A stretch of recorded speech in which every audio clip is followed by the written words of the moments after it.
justice, we want justice, we want justice, we want justice, we want justice, we want justice, we want justice, we want justice. Only solution, relocation. Only solution, relocation. Only solution, relocation. One demand, one solution, relocation, relocation. One demand, one solution, relocation, relocation. One demand, one solution, relocation, relocation. One demand, one solution, relocation, relocation. One demand, one solution, relocation, relocation. One demand, one solution,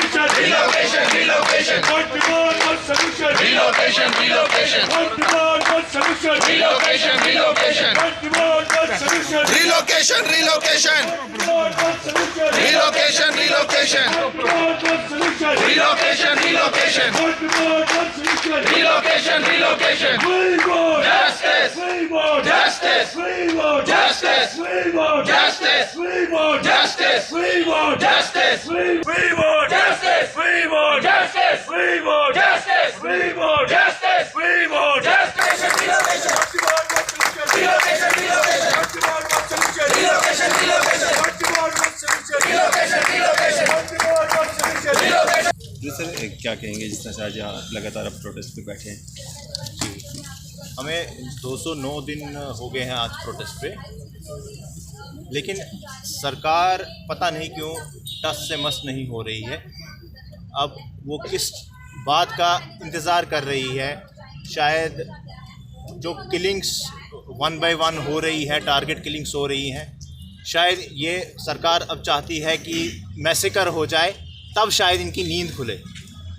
तब तक ये wait करेंगे, ये देखेंगे कि और कितने लोग मारे जाएंगे वहाँ पे। अभी ये थ्रेट लेटर्स भी जो आई हैं, ये पहली बार ये नहीं आई है, ये अभी 10वीं थ्रेट लेटर है।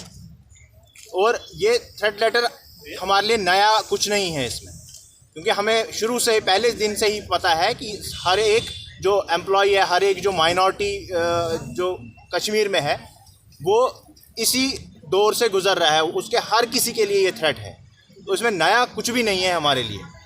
तो मैं सरकार से ये गुजारिश करूँगा, वो प्लीज़ अपनी जो नींद है उससे जाग जाए, और हम एम्प्लॉइज़ को जो कि 209 दिनों से इस सड़क पे बैठे हुए हैं और आपसे मदद की गुहार लगा रहे हैं, और हम अब कहते हैं आपको कि हमें बचाइए। हम सेफ़ नहीं हैं इस वक्त कश्मीर में, जब तक कि आप वहाँ के हालात ठीक करेंगे, और जब तक कि वहाँ जो एक माइनॉरिटी एम्प्लॉई है या एक आम जो वहाँ रहने वाला आदमी है, वो अपने आप को सेफ़ फील नहीं करता है, तब तक के लिए हमें यहाँ पे आप सुरक्षित स्थानों पे जम्मू आरसी ऑफिस में अटैच कर दीजिए, और हम यहीं से अपने सर्विसेज देंगे, और हम नेशन बिल्डिंग में सरकार की मदद करेंगे। और आप हालात ठीक कीजिए, हम बिल्कुल खुशी से, शौक़ से हम वहाँ पे फिर से जाएंगे, फिर से बसेंगे। सर, अगर बात करें हम द कश्मीर फाइल मूवी जो कश्मीरी पंडितों पे बेस्ड थी, उसकी बार बार चर्चाएं हो रही हैं, लेकिन आप 209 दिनों से यहाँ पे प्रोटेस्ट पे बैठे हुए हैं, आपकी कोई चर्चा नहीं हो रही, क्या कारण मानते हैं? देखिए, कश्मीर फाइल्स में 2 या 3% उसमें दिखाया गया है। असली जो 90 से 95-98% जो हुआ है हमारे साथ, वो अभी दिखाया ही नहीं गया है। वो तो कहीं किताबों में बंद पड़ा है, कहीं छुपा दिया गया है, उसको दबा दिया गया है, उसके ऊपर मिट्टी डाल दी गई है। ये जो चीज़ें मामूली सी कुछ दिखाई गई, उसके लिए बहुत से लोगों को तकलीफ़ हुई। अभी वो सिर्फ 2%।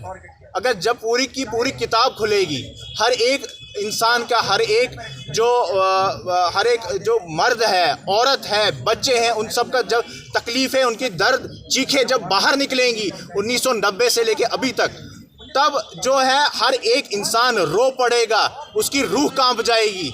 ये आप इतनी सी चीज़ से आप इन सब लोगों को तकलीफ़ हो गई है, और इस वक्त जो हो रहा है ये भी उससे कुछ कम नहीं है।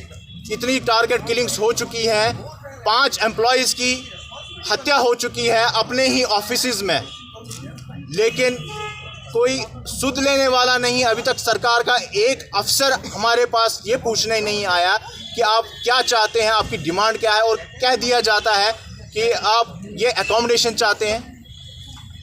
हम यहाँ अकोमोडेशन के लिए नहीं बैठे हैं, हम यहाँ ट्रांसफ़र और पोस्टिंग्स के लिए नहीं बैठे हैं, हम प्रमोशन के लिए नहीं बैठे हैं। हम चाहते हैं अपनी जानों की सुरक्षा, हम अब चाहते हैं रिलोकेशन, जब तक कि कश्मीर के हालात सुधर जाए, बिल्कुल ठीक हो जाए हमारे रहने के लिए। मेरा नाम रोहित रैना है। रोहित भाई, 209 दिनों से आप लगातार यहाँ पे प्रोटेस्ट पे बैठे हुए हैं, क्या कारण है सरकार की जहाँ कान पे जो है जूं भी नहीं रेंग रही है? जी सर, जैसे आपको पता है कि आज 209 दिन हो गए लगातार हम ये टारगेट किलिंग के खिलाफ जो है सरकार से गुहार लगा रहे हैं कि आप हमारे लिए अभी कश्मीर में कार्य करना हमारे लिए सेफ़ नहीं, क्योंकि पहले जो था अगर कहीं ग्रेनेड में कहीं क्रॉस फायरिंग में कोई बंदा मर जाता था तो वो एक जेन्युइन सी बात ही, उसमें कोई भी आ सकता था। लेकिन अब टारगेट किलिंग हो रही है। अब नाम पूछ के हमारे कार्यस्थलों पे मिलिटेंट्स आ रहे हैं, हमारा नाम पूछ के हमारी आईडेंटिटी चेक करके हमें बाइफरगेट करके हमें टारगेट किया जा रहा है। तो सरकार से यही गुहार है कि आप हमें सुरक्षित स्थानों पर पहले लाइए, जो कि relief and relief office Jammu है, यहाँ हमें अटैच कीजिए। जब तक कश्मीर का जो सुरक्षा तंत्र है कश्मीरी माइनॉरिटीज़ के लिए ठीक नहीं हो जाता, स्ट्रेंथन नहीं हो जाता, तब तक हम सरकार से यही गुहार लगा रहे हैं कि आप हमें relief and rehabilitation office Jammu में अटैच करें। आपके एक साथी ने कहा है कि जिस तरह के हालात 90s में थे और जिस पे एक मूवी बनी द कश्मीर फाइल मूवी, उसी तरह के हालात आज भी हैं, क्या आपको भी ऐसा लगता है कुछ इस तरह के हालात हैं? जी सर, ये बिल्कुल ऐसा ही लग रहा है जैसे 2022 जो साल है वो खुद को आईने में देख रहा है और उसको 1990 दिख रहा है। जैसे हमारे माता पिता यहाँ हम सुनते थे कि 1990, क्योंकि हम काफ़ी छोटे थे तब, कि ऐसे ऐसे हालात हुए थे, लेटर्स निकलते थे, टारगेट किलिंग के लेटर्स निकलते, कश्मीरी पंडितों को मारने की धमकियाँ दी जा रही थी। सेम वही सिनेरियो आज रिपीट हो रहा है जो हम अपनी आंखों से देख रहे हैं, जो आप लोगों से भी, मीडिया से भी नहीं छुपा है, जो सरकार से भी नहीं छुपा है।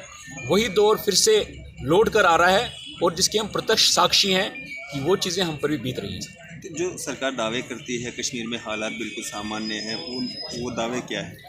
सर, सरकार तो सामान्य दावों की बात करती है कि वहाँ पे बस हालात बिल्कुल सामान्य हैं, वो सिर्फ टूरिस्ट के लिए हैं जो 1-2 दिन के लिए वहाँ घूम फिर के आते हैं, डल झील का चक्कर करके आते हैं, गुलमर्ग का जो कि टूरिस्ट डेस्टिनेशंस हैं, वहाँ पे रेवेन्यू भी बढ़ता है उनसे।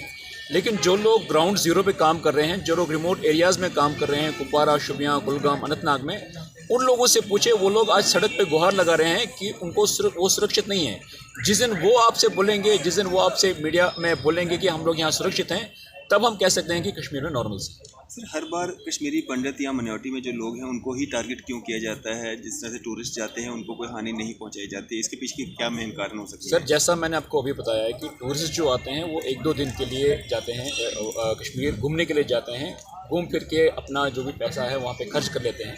लेकिन कश्मीरी पंडित जो है, कश्मीरी पंडित को टारगेट बनाया जा रहा है कि ऐसा कुछ जो शरारती तत्व हैं वहाँ पे, जिन्हें लगता है कि शायद ये लोग, क्योंकि हम कश्मीर में कई बस्कीन हैं, हम कोई बाहर देश से नहीं आए हैं, हम कश्मीर के रेजिडेंट्स हैं, शायद उनको लगता है कि ये अपना प्रभुत्व स्थापित करेंगे कश्मीर में, इसलिए शायद उनको बार बार टारगेट किया जाता है और एक भारत सरकार पे एक प्रेशर बनाया जा रहा है कि आपके लिए जो माइनर्स को यहाँ बसाने का स्वप्न है वो पूरा नहीं होगा।